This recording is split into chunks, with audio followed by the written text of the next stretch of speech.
Welcome to Let the Quran Speak. I'm Aisha, your host. In a new book entitled Heretic, Why Islam Needs a Reformation Now, Ayan Hirsi Ali argues that religious reformation is the only way to end terrorism, sectarian warfare, and repression of women in the Muslim world. Dr. Shabir Ally has written a review of her book, which you can read on our website, QuranSpeaks.com. Let's sit down with Dr. Shabir and get his thoughts on Ayan Hirsi Ali's latest book. Welcome to the show, Dr. Shabir. Pleasure to be on. So let's start. Can you tell me a little bit about the author's background? Yeah, in the book she actually describes how she was of Somali origin. She lived in various countries, traveling, migrating with her parents. Eventually she got married to a man of Somali origin as well, but who was a Canadian resident. He went back there, got married to her, and she eventually was to join him here in Canada. She stopped over in Germany and then made her way to the Netherlands, avoiding coming to Canada to join her husband. In the Netherlands, she was impressed with the development of life, the advances she has seen there as compared with the countries she had previously experienced. And she fell into a lifestyle that was very contrary to her Islamic upbringing. She began to drink alcohol, which she confesses is one of the sins in the Islamic tradition. She was living together with a boyfriend for 5 years and even thought about having children with him outside of wedlock, again violating some Islamic principles. And she found this difficult to reconcile, her present situation with her Islamic confession. And the way out of that for her was to just drop the Islamic confession altogether. I know in your review and in the book she talks about Islamic Reformation. So can you define that for us? What does she mean by that? What she's talking about, as she describes in her own words, is that it has to be something like a renovation of an old historic building. You would keep some of the historical elements, but you would gut it out entirely from within, and you would replace all of the internal elements with modern ones. So if we're to think of that as the Islamic Reformation that she has in mind, it makes me feel that this would rob Islam of its essential features. I've seen such a building that has been renovated, keeping its historical features. There is, for example, a retirement residence that I've seen in Toronto. It once was a church, but what survives of the old church is only the facade. The rest of it is all retirement residence. I don't think you can call it a church anymore. Mm-hmm. So is that what she wants Islam to be? Something that would not be really Islam anymore, but only retain some historical elements that one might be reminded that this used to be Islam, but it's so no sort longer. of a visual makeover in Something some like respects, this. right? And it is interesting that many of the misinterpretations of Islam that are out there do preserve some historical elements, but what they have as Islam is actually robbed of its essential core of kindness, generosity, care for all of God's creatures, and so on. I want to focus on one particular reform, because she proposes a couple of reforms, and one, she says, she insists that Muslims should give priority to this life, not the afterlife. What do we make of this? Yeah, this is one of her 5 theses, as she said. Martin Luther had 95 theses.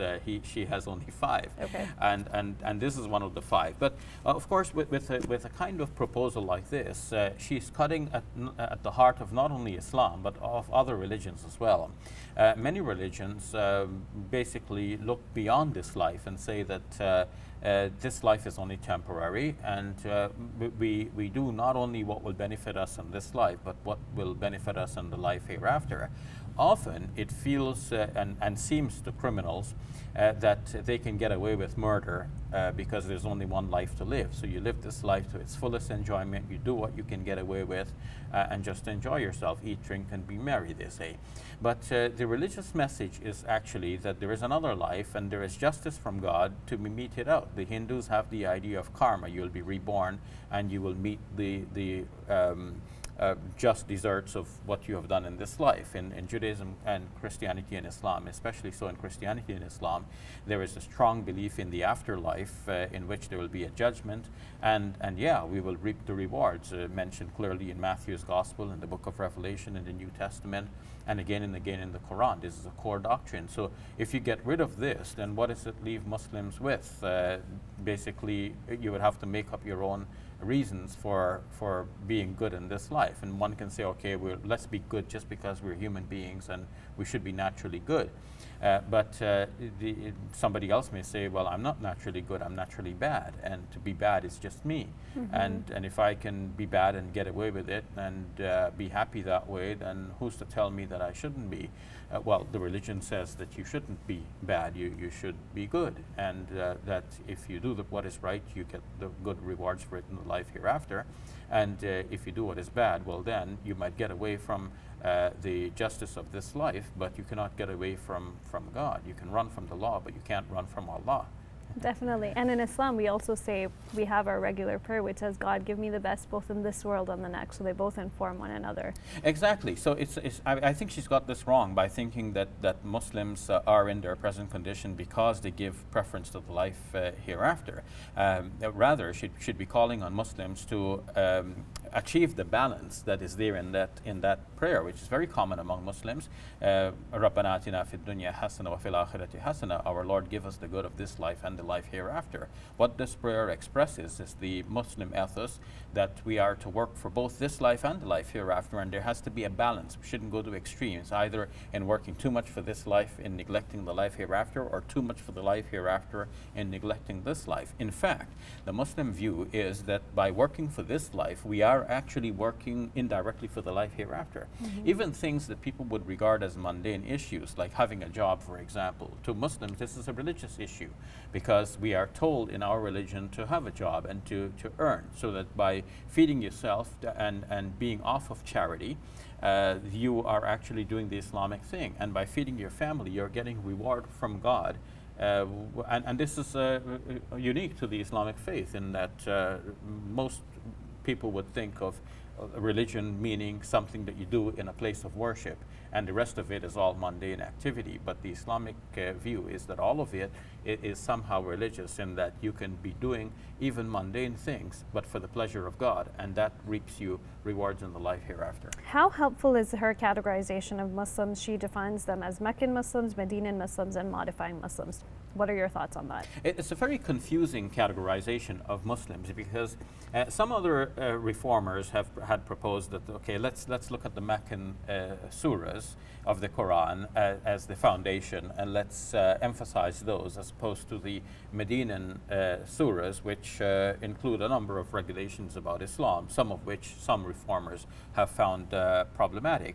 But they have not categorized the Muslims as Meccan Muslims, Medinan Muslims. Hirsi Ali's categorization is confusing, because from her description, a Meccan Muslim would be one who just simply goes along with the regulations of Islam and doesn't bother with the verses that deal with jihad, and in this case she means a military struggle. But this is confusing, because it's Medinan verses that also deal with fasting, for example. In a recent Toronto Star article in which she was interviewed, she said there's no harm if Muslims were to continue with the 5 pillars of Islam, which of course includes fasting.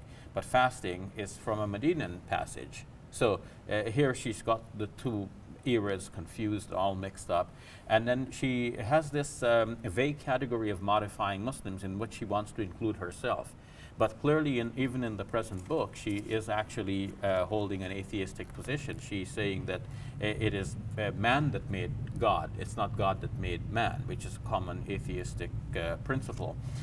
In that case, she is clearly placing herself outside of Islam, but by having this vague category of modifying Muslims, she wants to include in that category anyone who is proposing any kind of reform and has any sort of connection with Islam. This was very helpful. Thank you very much, Dr. Shabir. You're welcome.